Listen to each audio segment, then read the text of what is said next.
My name is Freya and I am 25 years old. The day before our wedding, my fiancé sent me a message that seemed simple, almost ordinary. I was sitting on the floor of my apartment, surrounded by wedding boxes, ribbons, and the soft white dress hanging carefully near the window. My phone buzzed, and when I looked down, his message appeared on the screen. My mom is inviting you to dinner today. At first I smiled. It felt like a sweet gesture. The night before the wedding, dinner with my future mother-in-law sounded like a warm tradition, a way of welcoming me into the family. But something about the message stayed in my mind longer than it should have. Maybe it was the suddenness of it, or maybe it was the quiet feeling in my chest that something about this evening was going to be important. Still, I replied yes, of course I would come. By evening, I drove to their house with the golden sunset stretching across the road. The neighborhood looked peaceful, almost too peaceful. His family home stood at the end of the street, with soft lights glowing through the windows. When I stepped out of the car, the smell of herbs and warm food drifted through the cool air. My fiancé opened the door with a big smile, kissed my cheek, and pulled me inside like nothing in the world could go wrong.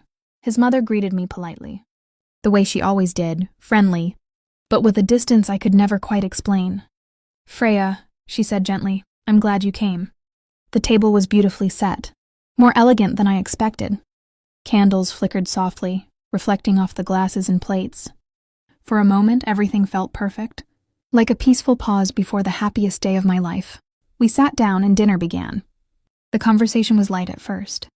My fiancé talked about tomorrow's wedding schedule, about the guests arriving in the morning, about the music and flowers. His mother listened quietly, occasionally smiling, occasionally studying me with a look I couldn't fully understand.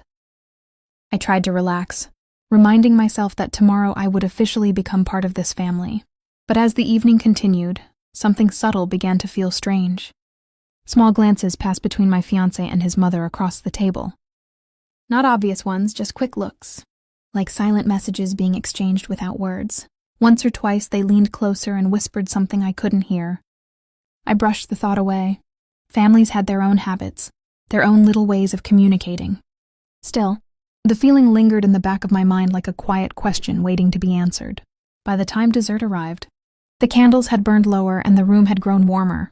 We laughed about small things, about childhood stories, about the chaos weddings always bring.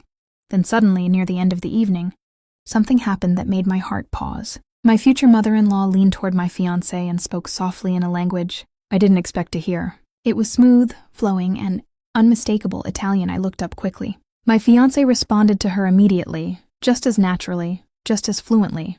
The two of them exchanged a few quick sentences in Italian, their voices quiet but relaxed, like it was something they had done many times before. Then they both laughed.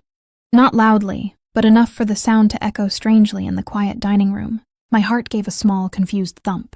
In the 2 years we had been together, my fiancé had never once mentioned speaking Italian, not once. I had even asked him before if he knew any other languages, and he had casually said no. Yet here he was, speaking it perfectly with his mother as if it were completely normal.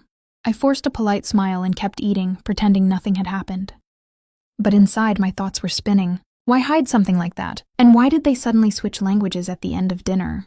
A few minutes later, the evening started wrapping up. His mother gathered the plates while my fiancé stepped outside to take a phone call. I stood up to help her carry dishes into the kitchen. The house felt quieter now, almost tense in a way I couldn't explain. She washed the dishes slowly while I dried them beside her. Neither of us spoke for a moment. The silence felt heavier than it should have. And then something happened that made the entire evening replay inside my mind. She looked at me, studying my face carefully, almost curiously. In that moment, the words from the dinner table echoed again in my thoughts. At the end of the evening, my future mother-in-law said something in Italian to my husband, and they both laughed. The sound of their laughter still lingered in my memory. I placed the last plate on the counter, turned toward her with a calm smile, and gently took my mother-in-law by the hand. Because before leaving that house, I needed to understand exactly what had been said. And deep inside, a strange feeling told me that whatever I was about to discover might change everything. About tomorrow's wedding, I was still holding her hand when the silence in the kitchen grew heavier. The warm light above the sink reflected in the clean dishes, and for a moment neither of us spoke. I looked at her calmly, but inside my heart was beating faster than I wanted to admit. That moment from the dinner table kept repeating in my mind. At the end of the evening, my future mother-in-law said something in Italian to my husband, and they both laughed. The laughter had sounded small, but it carried a strange weight. I finally broke the silence with a gentle smile. "I didn't know you both spoke Italian," I said quietly. She paused while drying a glass and looked at me. For a second, her expression didn't change, but then her eyes narrowed slightly with curiosity. "Did that surprise you?" she asked. I nodded lightly. "A little. In 2 years, he never mentioned it." She placed the glass down and folded the towel slowly, as if thinking carefully about her next words.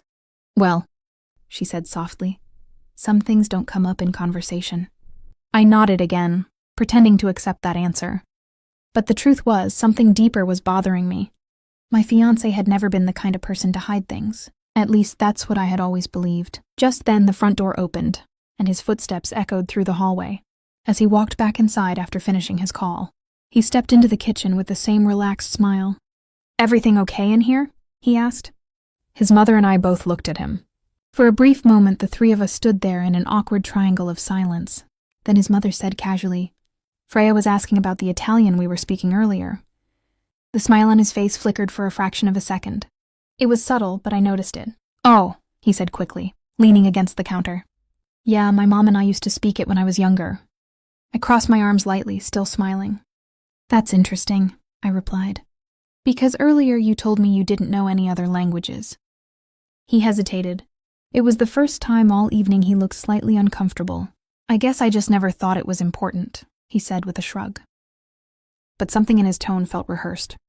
The kitchen grew quiet again. His mother glanced between us nervously, then suddenly said, "Well, it's getting late. Tomorrow is a big day." My fiancé nodded.